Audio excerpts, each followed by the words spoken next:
Hi, Michael, the Mercedes guy, and we're still working on this heater cable that we've decided to be the problem. Now, this is a non-air conditioning Euro car. So it has the 240D style heater controls that turn, and this cable goes way up into oblivion up there, and it hooks onto that cable, goes up. Now this is a 126 heater box. I'm only have it here for representation, but it goes way up in there onto an arm that's longer than this.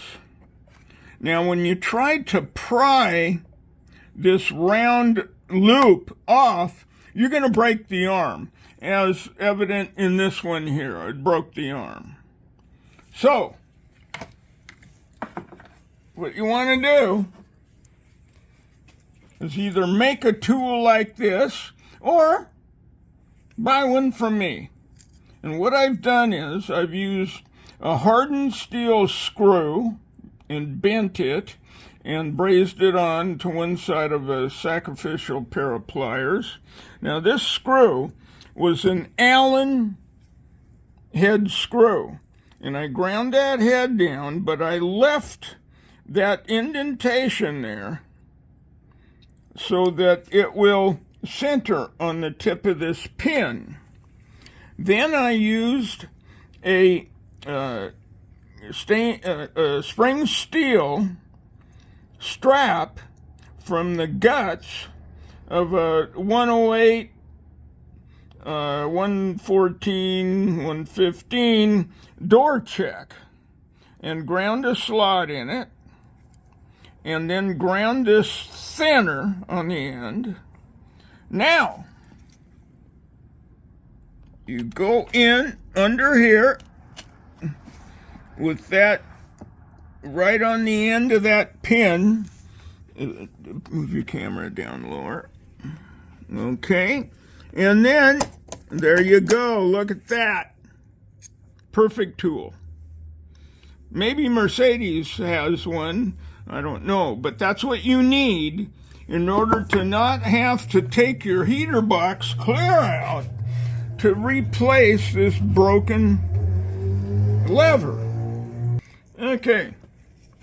Now, for installation back on here, just using pliers isn't going to do it.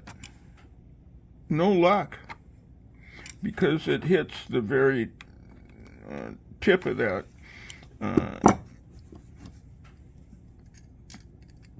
And so, I've taken a couple of nuts. This one happened to have a washer flared onto it. I drilled out the first nut so it would go over that. And the second nut, I left the threads on, and I braze those together by applying a little bit of pressure on our tool. And turning that, we can force it on there. Now we have an accessory to put the cable on that screws on to our removal tool. So, set it on there. Now, this goes underneath. And bingo. Now, we've got the cable out of the car thanks to our handy removal tool. And man, that thing is so jammed. So, what we're going to do is carefully beat on it a bit, and I know that it's bound up here.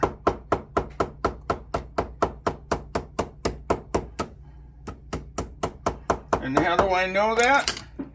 Because this was in a vertical position.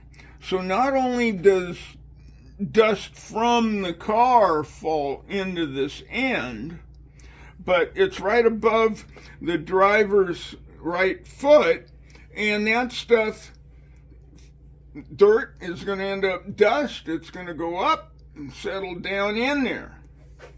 So let's see if we can get this thing moving a little more now.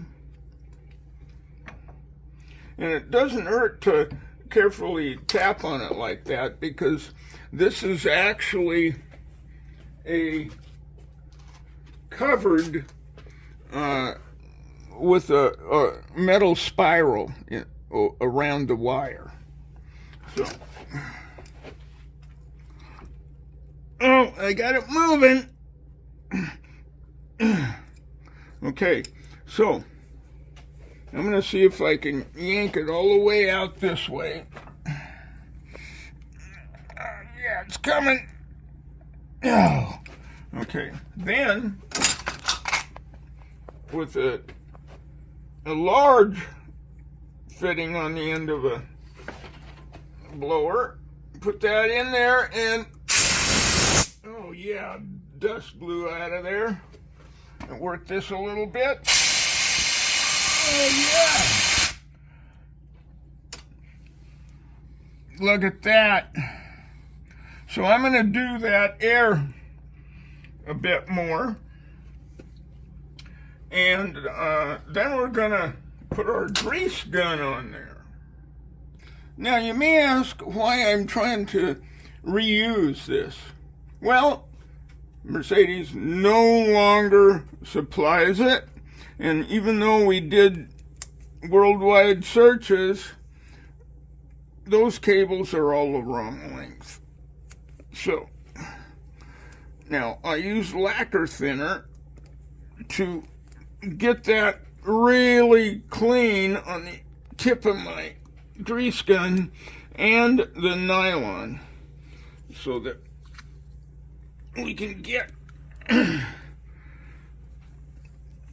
really pulling the tape tight. Okay. Then, because I don't have a second assistant other than the camera woman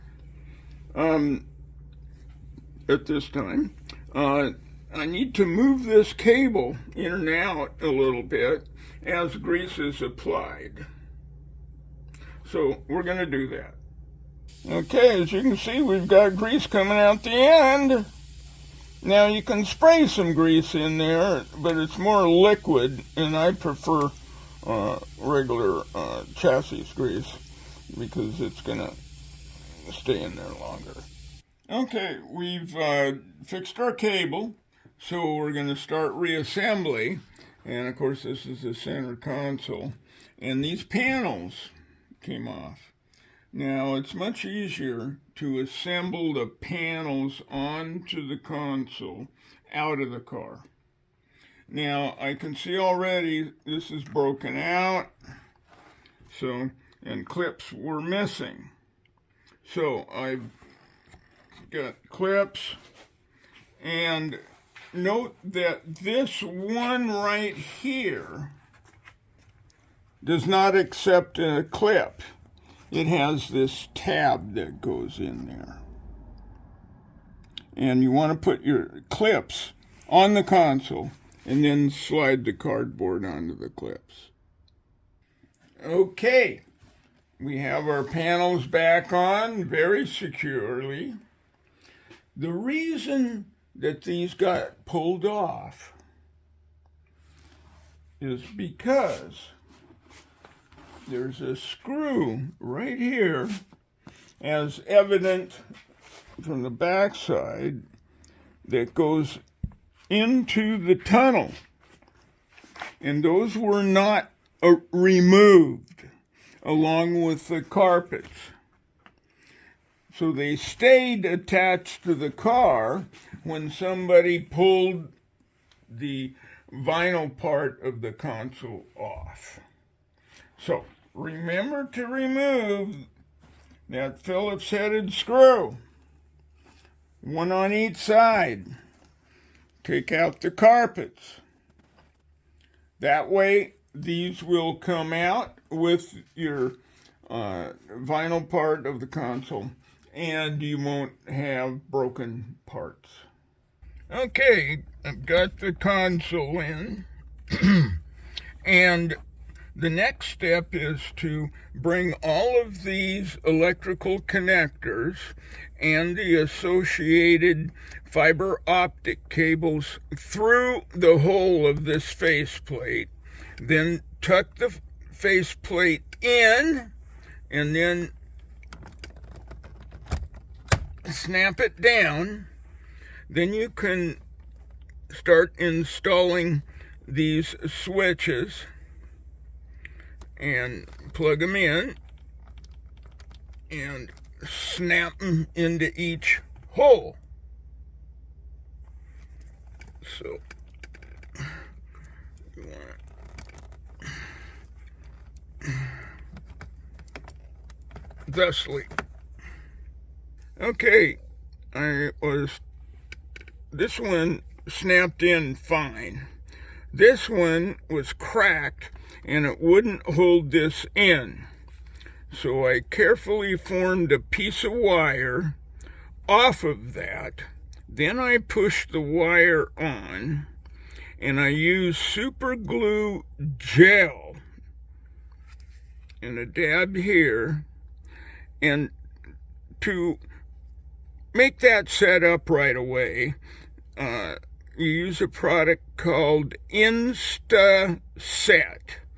And rather than spraying it on with a sprayer, just unscrew it and touch the end of the tube and it sets right up.